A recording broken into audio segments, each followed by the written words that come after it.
Assalamualaikum warahmatullahi wabarakatuh. Anak-anak tahun 5. Okey, bersama dengan kelas PDPR Ustazah Fini. Kita nak belajar sirah. Okay. Macam biasalah, kalau nak belajar sirah ni, kita baca doa dulu. Lepas tu kita selawat. Bismillahirrahmanirrahim. Rabbi syrah li sadri wa yassir li amri wahlul 'uqdatam min lisani yafqahu qawli. Amin. Allahumma aftah alaina hikmataka wanshur alaina min qazaini rahmatika ya arhamar rahimin. Allahumma salli ala Sayyidina Muhammad. Allahumma salli ala Sayyidina Muhammad. Allahumma salli ala Sayyidina Muhammad. Sirah tahun 5 bab 2. Tajuknya kewafatan Nabi Muhammad sallallahu alaihi wasallam. Subtopik peristiwa kewafatan Nabi Muhammad sallallahu alaihi wasallam. Kita nak masuk tajuk yang sedih kan. Tajuk tentang kewafatan Nabi Muhammad sallallahu alaihi wasallam yang kita kasihi. Okey, cuba kita tengok. Okey, Nabi ni tak pernah jatuh sakit tau. Selama Nabi hidup, Nabi tak pernah jatuh sakit. Okey. Hal ini demikian kerana baginda mengamalkan kehidupan yang dijauhi daripada segala penyakit. Amalan hidup baginda adalah makan yang sedikit sahaja, yakni baginda makan makanan yang sederhana sahaja. Baginda banyak berpuasa. Kuranglah sakit kan. Sakit ni datang banyak daripada perut. Okay. Pada akhir bulan Safar tahun 11 Hijrah, Nabi telah jatuh sakit 3 bulan selepas Nabi menunaikan Haji Akbar. Haji Akbar. Okey, selepas Nabi menunaikan Haji Akbar ni. Okay, anak-anak boleh rujuk buku teks muka surat 35. Peristiwa kewafatan Nabi Muhammad SAW. Nabi Muhammad mengalami demam panas yang teruk, tetapi baginda gigih menziarahi kubur Baqi' dan kubur para syuhada di tempat ditemani oleh Abu Muwaihibah. Okay. Dah tengah-tengah sakit ni, Nabi pun mengunjungi kubur-kubur para syuhada, sahabat-sahabat baginda yang gugur semasa perang. Syuhada ni orang yang mati syahid lah. Okay. Rasulullah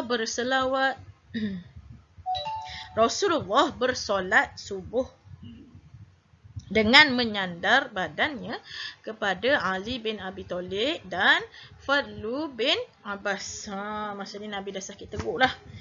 Jadi Nabi ni dalam masa yang sama Nabi masih bergili-gili pergi ke rumah isteri-isteri baginda seperti biasa. Nabi Muhammad menderita demam selama beberapa hari. Apabila demam baginda berkurangan, baginda pergi ke masjid untuk menunaikan solat berjemaah bersama dengan para sahabat. Okey, solat terakhir. Pada hari terakhir Nabi dapat tidur dengan nyenyak. Demam baginda telah berkurang sehingga baginda dapat keluar mengucapkan selamat kepada sahabat-sahabat baginda. Baginda pun menunaikan solat sambil menyandar ni lah. Okay. Peristiwa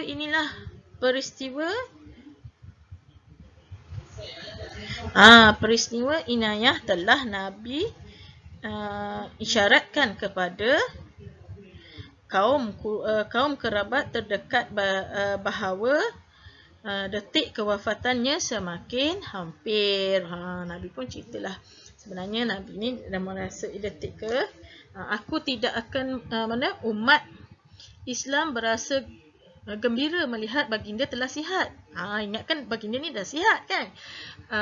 Usamah bin Zaid meminta izin untuk membawa tentera muslimin keluar melaksanakan tugas mereka. Para sahabat dan umat Islam pulang ke rumah masing-masing dengan perasaan bersemangat. Ingat Nabi Muhammad ni dah sihat sebab Nabi Muhammad ni pergi solat. Okey. Detik kematian.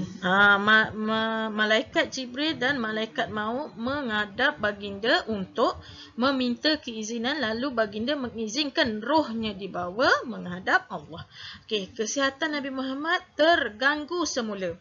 Badan baginda mula panas. Kepala baginda sakit. Walaupun keadaan ini berlaku selama beberapa hari, namun baginda tetap melayani isteri-isteri baginda. Nabi Muhammad masih lagi mengarahkan gerakan penyebaran Islam dengan lebih giat. Baginda menghadapi sakit dengan hati yang tenang dan tabah. Tiada keluh kesah daripada mulut baginda. Okey, boleh rujuk muka surat 37 Ustazah baca. Selain ini baginda tidak banyak bicara. Hanya anak baginda yang sangat bimbang dengan keadaan baginda, selain isteri-isteri baginda, akan kesihatan Nabi Muhammad yang semakin merosot. Beberapa hari sebelum itu Nabi Muhammad sempat menziarahi perkuburan Baqi'. Okey, Nabi Muhammad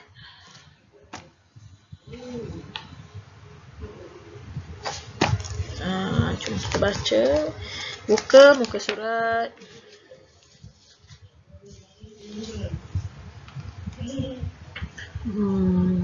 muka surat 40. Nanti samalah ni. Nabi Muhammad wafat pada waktu subuh di pangkuan Sayyidatina Aisyah pada hari Isnin 12 Rabiul Awal tahun ke-11 Hijrah. Okey. Sama tak tarikh lahir dengan tarikh wafat? 12 Rabiul Awal. Ingat, di situ adalah tarikh lahir Nabi dan di situ juga adalah tarikh kewafatan Nabi Muhammad. 12 Rabiul Awal tahun gajah, tarikh kelahiran Nabi Muhammad. Sementara 12 Rabiul Awal tahun ke-11 Hijrah adalah tarikh kewafatan Nabi Muhammad. Bersamaan dengan 8 Jun 633 Masihi. Ketika itu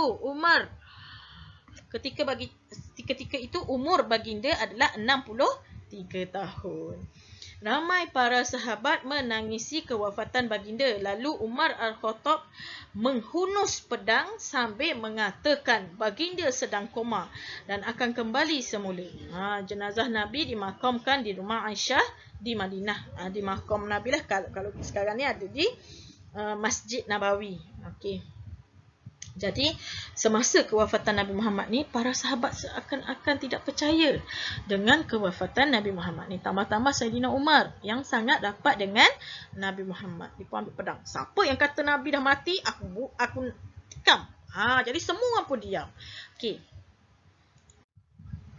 Tetapi Abu Bakar pun menemui sahabat dan orang ramai serta seraya berkata, sesiapa yang menyembah Muhammad telah mati. Sesiapa yang menyembah Allah, sesungguhnya Allah Maha hidup dan tidak mati. Abu Bakar cakap macam tu je.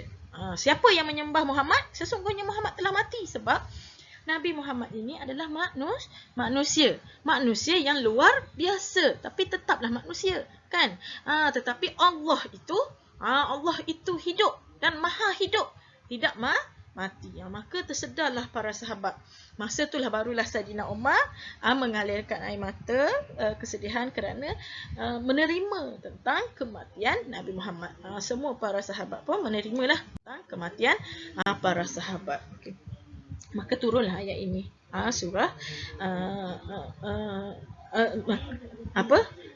sebenarnya dalam Quran telah menceritakan tentang kewafatan Nabi Muhammad ni. Telah ada ceritalah tentang kewafatan Nabi Muhammad ni. Telah menceritakan bahawa Nabi Muhammad ni manusia biasa. Manusia yang luar biasa yang akan melalui kematian juga. Okey. Saya baca. Bismillahirrahmanirrahim. Wa ma Muhammadun illa rasulun qad khalat min qablihi ar-rusul afa in mata aw qutilan qalabtum ala aqabikum wa man yanqalib ala aqibaihi falan yadurra syai'a wa sayajzillahu syakirin. Surah Ali Imran ayat 144 telah menceritakan bahawa suatu saat Nabi Muhammad ini akan mati juga. Sebab Nabi Muhammad ni cuma manusia, bukannya Allah yang maha hidup.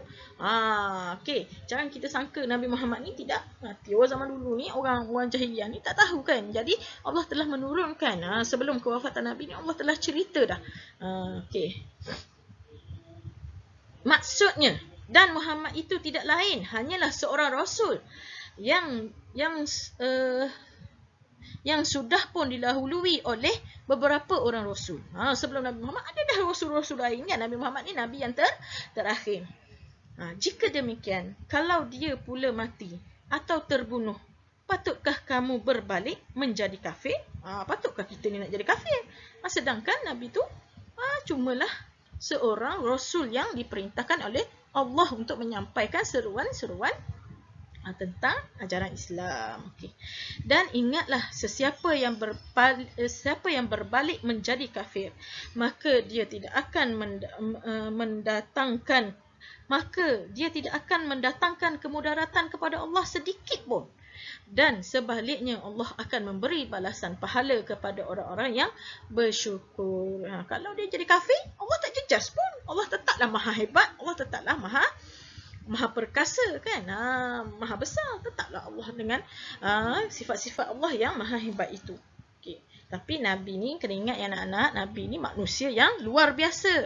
Manusia ni manusia, tapi bukan manusia biasa macam kita ni, kan? Nabi ni manusia luar biasa. Tapi tetaplah sebagai makhluk, Nabi tetap kena wafat melalui situasi sama seperti manusia lain. Sungguh pun Nabi itu bukanlah manusia yang biasa, manusia luar biasa. Okey, sampai kat sini sahaja dahulu cerita tentang kewafatan Nabi Muhammad sallallahu alaihi wasallam. Okey, insya-Allah nanti di kelas yang akan datang kita akan belajar lagi anak-anak. Okey. Duduk kat rumah, jangan duduk sesaja. Ingat UPKK masih ada ya tahun ni. Banyak-banyakkan membaca, teruskan membaca, teruskan. Anak-anak dah tahun 5 boleh buka buku buku teks dan membaca. Okay, terima kasih anak-anak. Sampai jumpa lagi. Assalamualaikum warahmatullahi wabarakatuh.